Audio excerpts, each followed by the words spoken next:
Hi everybody, welcome back to the vlog. And for this vlog, the intent of this vlog is really for my kids, no, and if you find it helpful for you, so you might, want to like and subscribe to our channel. Para I don't have to repeat to the kids, so you have a video mommy that I created, or you can find it in their mga tips ni mommy, so I don't have to review.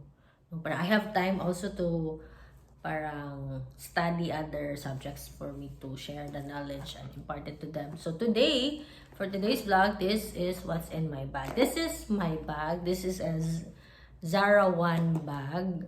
It's a jeepney, call it jeepney bag. And then I got this sa Philippines. They have, by the way, they have an Instagram account, and this is not sponsored. The beauty man good if you bring kanang Philippine made bags when you're here in another country, kay wamugay pareho wa kayo ba. I haven't seen anybody like having this carrying the same bag. So muna ako ang ganahan sad ko, and it shows also our Philippine artisans, craftsmanship.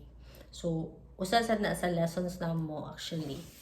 And then I'd like to share it to Ayan. And this is also a very nice business venture, and showcasing our artisans, sa Philippines. So let's proceed to what's in my bag. Kaya wala mo kung what's in my bag last year. This is my what's in my bag Saudi Arabia edition. What's in my bag? Ngaway na utana. Okay, let's start with a favorite good, a must-have good is a hand sanitizer. Okay, next is this hair mist. Kay summer naman, imahaw niya tang adlaw. Nata ay hair mist, dito buong adlaw. And then I have my tissue here. This one is I got this sa Japan. Ang tissue dili ra, okay? And then I have my small wallet, kana akong ID, masudan po siya coins here nga part, bills diri, siya akong ID lagi dito pagkita, kaya basta high ID holder na siya. And then mints, mints, okay. Then what else? Okay, the Colgate Plaques mouthwash to maintain a healthy relationship with my family. Joke na namo, there is balay ng mga bata. Okay, then I have my favorite.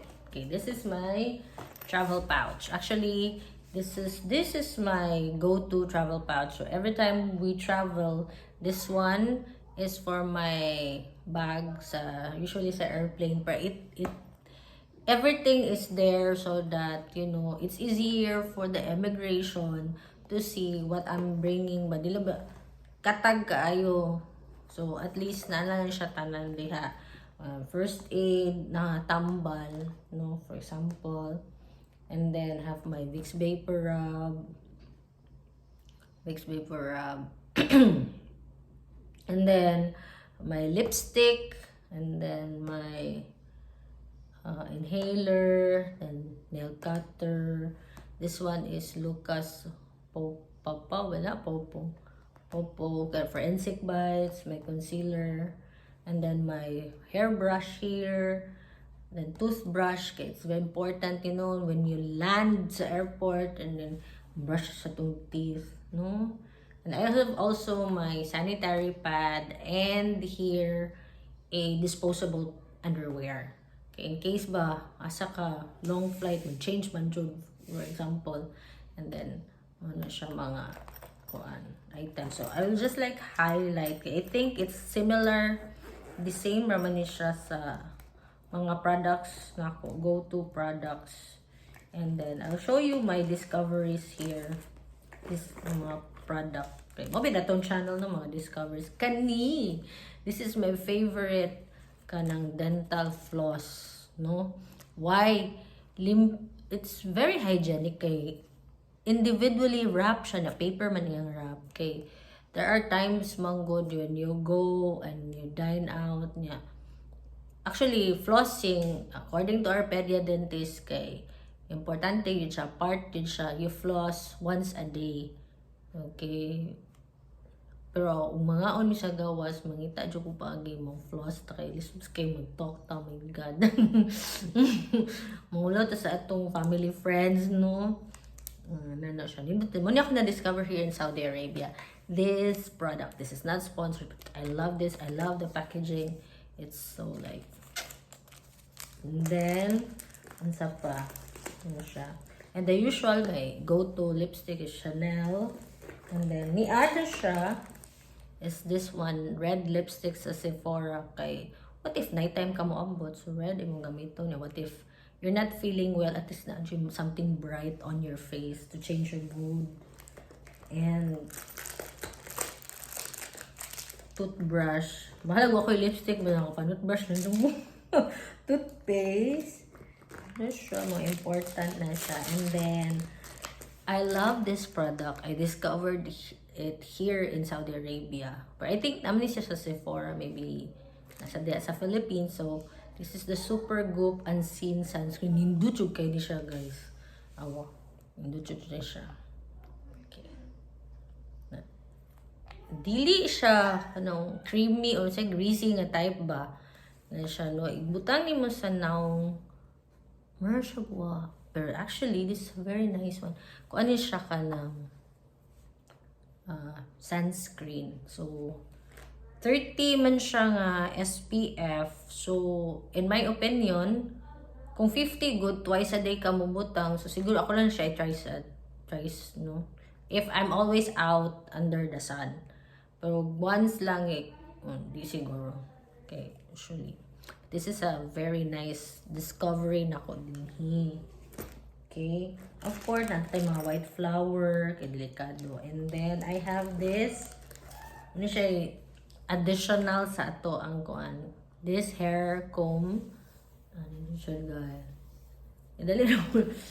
Di mo ganan ang scattered ka. At least, inig-transfer na ko. Usara ka pouch kung inig-transfer na ko. No? Usara jud ka pouch. Ako ang dalhon. And a hair tie because I have a daughter with a long hair. So, basi ganan siya mag-hair tie. So, ano siya. If there are items that, papilion ko, what are the items I'd like to have good all the time with me is of tissue. Nahurot na ako ang wipes. This one, and a toothbrush and one lipstick. Okay na ko, ana. Unlike, of course, na itong mga first aid kit. Okay, importante sa unless you're not feeling well. So, nasad siya. Okay, you'll never know man. So, kung siya ibulik theory, tanan.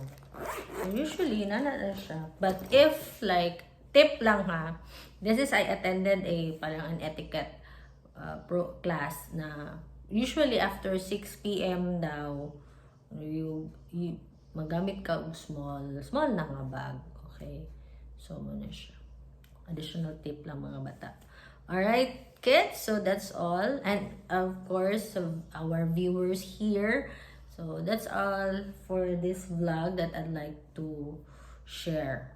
Muna siya. These are some of my discoveries here. Living here in Saudi Arabia, the products that I've discovered. I'll show to you also another product in the it's in another vlog nga ako na-discover diri. It's in a pharmacy, or they call it magud sa YouTube drugstore haul. That's na here na adjud ko na-discover. And mana siya. That's what's in my bag. So I carry with me again. This is a special pouch for me that I only transfer para dili katag ako ang normally ang ako ma-other day. For example, I have medication and I always bring kanang doctor's prescription with me kay mangutana sila ng daghan. One time nag-swell man ako kuan after my kanang tooth extraction. So, when I came here, nato daghang tablets ng antibiotics. So, I always bring a doctor's prescription, especially if I'm taking medication para kung pangutan ta ay natay ipakita syempre, no?